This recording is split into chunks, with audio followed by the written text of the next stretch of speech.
Tem mais uma tela que a gente preparou para vocês, que é sobre a arrecadação federal recorde. Esse número foi divulgado ontem, a arrecadação fechada do mês de janeiro. E olha o que aconteceu.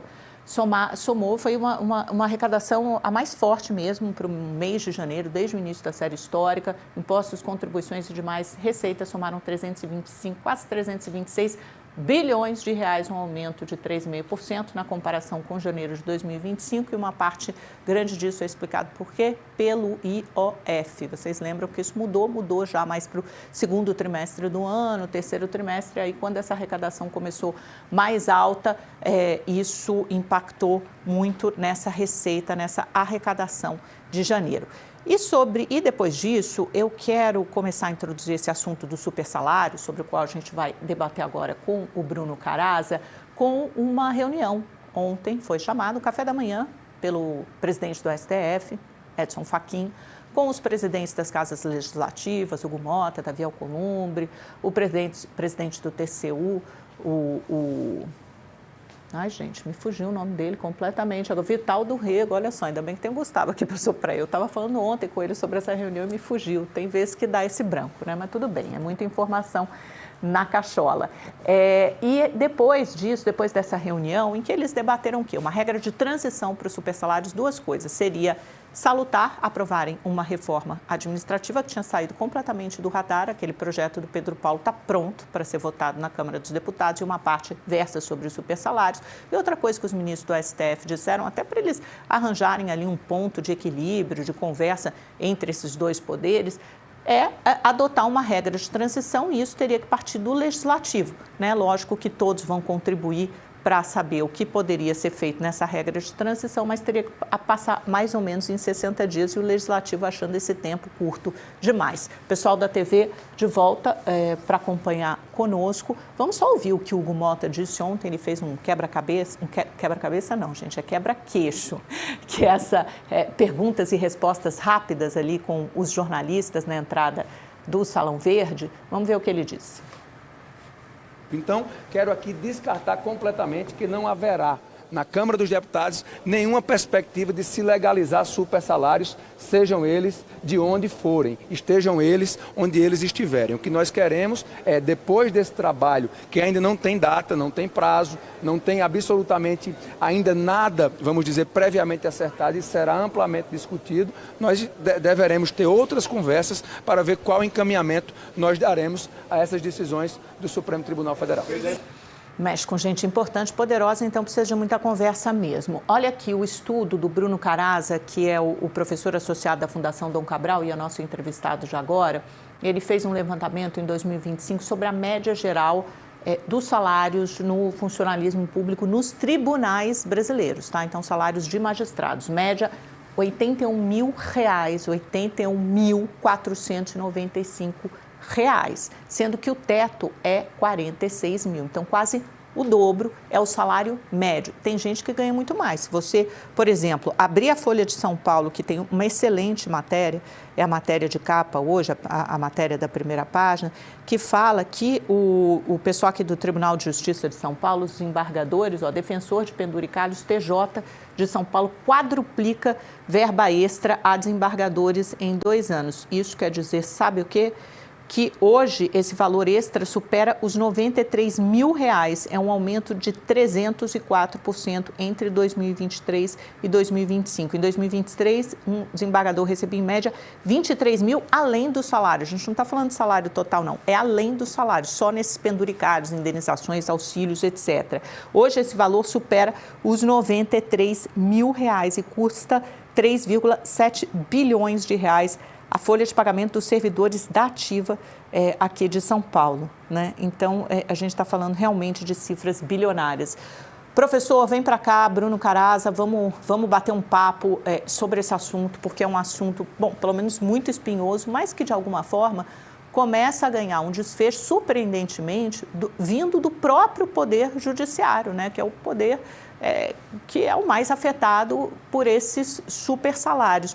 Para contextualizar um pouco essa discussão, Bruno, te surpreendeu esse fato, assim, primeiro dessa decisão do Flávio Dino, colocando um prazo para o fim dos supersalários e exigindo que o Legislativo, de fato, estabelecesse uma lei, regulamentasse uma lei com critérios objetivos sobre o assunto. Depois veio uma segunda decisão com esse mesmo teor do Gilmar Mendes, e hoje o Supremo Tribunal Federal se reúne, o pleno, os 10 ministros, porque uma cadeira está vaga, para decidir se essas decisões serão referendadas ou não, e devem ser, né, pelas nossas apurações de bastidores, Gilmar Mendes e Flávio Dino devem ser acompanhados pelos colegas. Bom dia, bem-vindo. Bom dia, Amanda, bom dia para você que está acompanhando a gente aqui no UOL, é um prazer falar com vocês. Pois há muito tempo, Amanda, a gente precisava de ter uma palavra a respeito dos supersalários aqui no Brasil, né? Porque nos últimos anos há uma proliferação de criação desse tipo de verbas nos tribunais, nos órgãos dos ministérios públicos, advocacia pública, defensoria pública, os tribunais de conta. Então, todas essas carreiras, que são carreiras muito poderosas, muito articuladas, com poder de pressão muito grande, elas vêm criando uma série de auxílios, pagamentos extras, adicionais, com nomes totalmente diferentes, que estão inflando esses salários de servidores públicos, que, aliás, já são muito bem remunerados, né? São todos servidores públicos que ganham aí 30 mil, 40 mil reais por mês, mas que, graças a esses pagamentos extras, eles têm recebido valores muito superiores a esses, né? Essa comparação que você fez, inclusive, é uma comparação líquido e bruto. O teto é 46 mil no Brasil brutos. E essa média do judiciário que eu apontei nesse estudo são 81 mil líquidos. Então já tem o pagamento de imposto de renda, contribuição previdenciária. Então é uma distorção muito grande que por muito tempo o Supremo Tribunal Federal silenciou a respeito disso, não se manifestou sobre a criação e a proliferação dessas verbas. O Congresso também não se mobilizou em aprovar uma regulamentação desse teto, e então houve uma situação, né, uma zona cinzenta aí, que só foi rompida agora, não por acaso, nesse momento em que o STF está aí sendo questionado a respeito da conduta, né, condução do caso Master. Então a decisão do ministro Flávio Dino, e depois seguida por outra decisão do ministro Gilmar Mendes sobre os penduricalhos, sobre os supersalários, também vem nesse momento de resgate de credibilidade da postura do STF e do judiciário como um todo. Agora, Bruno, foi interessante, você falou não por acaso, é quase como uma manobra diversionista. Já que a gente está aqui sob fogo cerrado, sob o olhar do escrutínio da mídia e da sociedade em geral por causa do caso Master, quem sabe a gente trata aqui dos penduricalhos, que é um caso espinhoso, mas não afeta a nós diretamente, ministros do Supremo, mas sim quem está abaixo de nós. Agora, objetivamente, Bruno, quando você tem essa reunião ontem, eles falam em regra de transição. Parece algo tão abstrato, né, e tão abrangente. O que poderia ser uma regra de transição que você imagina como uma regra de transição para a magistratura? E muita gente já dizendo, olha, vai ser difícil esse tema andar em pleno ano eleitoral. A gente sabe a força de lobby que essas carreiras têm, de servidores públicos, ainda mais esses do topo da hierarquia, dos estados mais bem remunerados, para pressionar deputados e senadores. Pois a gente não tem nenhuma clareza a respeito do que seria essa regra de transição daí. Como eu disse, esses penduricalhos eles têm sido ampliados significativamente nos últimos anos, aproveitando uma brecha que existe na Constituição, porque a Constituição estabelece que nenhum servidor pode ganhar mais do que o que ganha um ministro do Supremo, exceto o pagamento de indenizações. E aí, a interpretação sobre o que seria essa indenização tem sido expandida pelos tribunais, pelos órgãos de Ministério Público, a extensão nos últimos tempos para que se fure o teto por meio desse mecanismo. Tentou-se regulamentar esse teto já algumas vezes no Congresso, e sem sucesso, inclusive na proposta de reforma administrativa, legislativa que tem uma regulação muito boa sobre os supersalários, mas o Congresso também sempre lavou as mãos a respeito desse tema e esse assunto não foi tratado.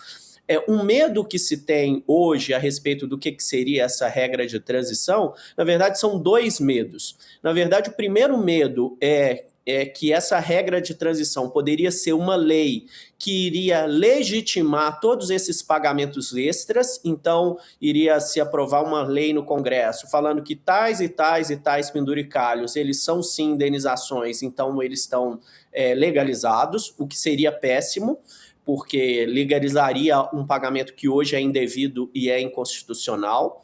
E tem um segundo temor também, que é que nessa regra de transição você atendeu um pleito antigo de várias categorias dessas carreiras, que seria ampliar o teto. Então, você dá um reajuste no teto sob o argumento de que vai proibir o pagamento desses penduricalhos, e aí, ao se aprovar o aumento do teto, automaticamente todos os rendimentos desses integrantes dessas carreiras são ampliados. Isso foi um movimento que já aconteceu 2 vezes no passado com essa promessa, vamos aumentar o teto para acabar com os penduricalhos. E o que acontece amplia-se o teto, incorpora-se esses penduricalhos no salário básico e aí, com o passar do tempo, essas carreiras vêm e vão criando novos penduricalhos. Então, é um subterfúgio de legitimação desses penduricalhos que, no final, simplesmente representa a legitimação desses pagamentos. Não é isso que a gente quer, não é isso que é republicano no Brasil. A gente precisa simplesmente que o Congresso e o Supremo eles fechem essa brecha